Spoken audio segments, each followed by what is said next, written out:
Bonjour, les amis, alors aujourd'hui on se retrouve pour une nouvelle vidéo. Pour la vidéo de ce jour nous allons vous faire savoir un peu plus sur qui est Jamel Belmadi. Avant donc de commencer la vidéo, merci de vous abonner et d'activer la cloche de notification pour ne rater aucune de nos prochaines vidéos. Originaire de Mostaganem, il a gagné le cœur des Algériens grâce à sa franchise et sa rigueur. Le football est un sport d'équipe, mais le succès d'une équipe peut parfois être dû à la touche d'un seul homme. C'est ce qui s'est passé avec l'équipe nationale algérienne qui, après un passage à vide, connaît une nouvelle dynamique depuis l'arrivée de Jamel Belmadi à la tête de la sélection des Verts.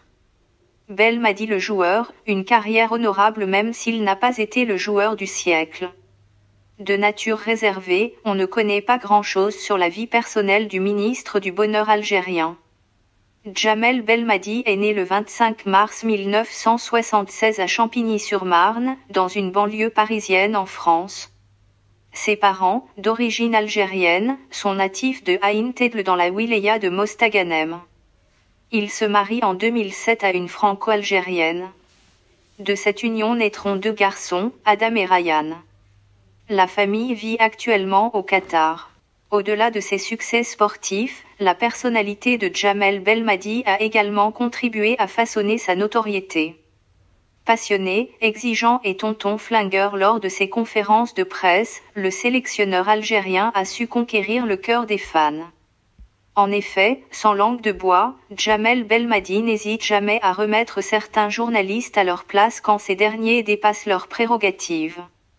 On pense également au jour où il a écarté l'attaquant Andy Delors de la sélection, car ce dernier voulait privilégier son nouveau club, OGC Nice. La rigueur et la franchise de Jamel Belmadi ont été autant de qualités qui ont fait de lui une des personnalités préférées des Algériens. Qu'on se le dise tout de suite, Belmadi n'a pas été le joueur du siècle. Néanmoins, il a eu une carrière honorable où il a connu le championnat français, espagnol, anglais et qatari. Il débute sa carrière en jouant au PSG, Martigues, Lacannes et au Celta Vigo, en Espagne. Mais c'est en revenant à Marseille en 2000, après avoir été prêté plusieurs saisons auparavant, que Jamel Belmadi se fait connaître aux yeux du grand public.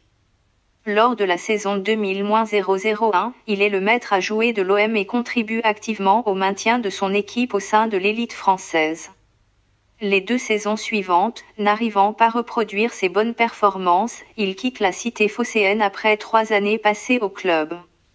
Il signe successivement à Manchester City, Angleterre, Al-Ghafara, Qatar, Al-Kharitiyat, Qatar, Southampton, Angleterre, puis revient finir sa carrière à Valenciennes en France. En parallèle de sa carrière en club, il porte les couleurs de l'équipe nationale algérienne durant 4 ans. Lors de cette période, il jouera la Coupe d'Afrique de 2004 en Tunisie sous les ordres de Rabat Sadane. L'équipe atteindra les quarts de finale et sera éliminée par le Maroc après prolongation 3-1. Belmadi a également défrayé la chronique lorsqu'il avait jeté son maillot après son remplacement lors du match Égypte-Algérie, match que les Phoenix avaient perdu 2-5. Côté distinction, le natif de la banlieue parisienne a remporté le Ballon d'Or algérien en 2001. Belmadi l'entraîneur, un succès immédiat. Dès la fin de sa carrière de joueur en 2009, Belmadi se convertit aussitôt en entraîneur. Il débute avec l'équipe qatari de l'Aïk Via où il remporte 4 titres de champion et 3 coupes. Il dirige également la sélection nationale qatari B. Après une victoire en Coupe d'Asie de l'Ouest en janvier 2014, il est nommé à la tête de la sélection A du Qatar et remporte la Coupe du Golfe la même année face à l'Arabie Saoudite à Riyad.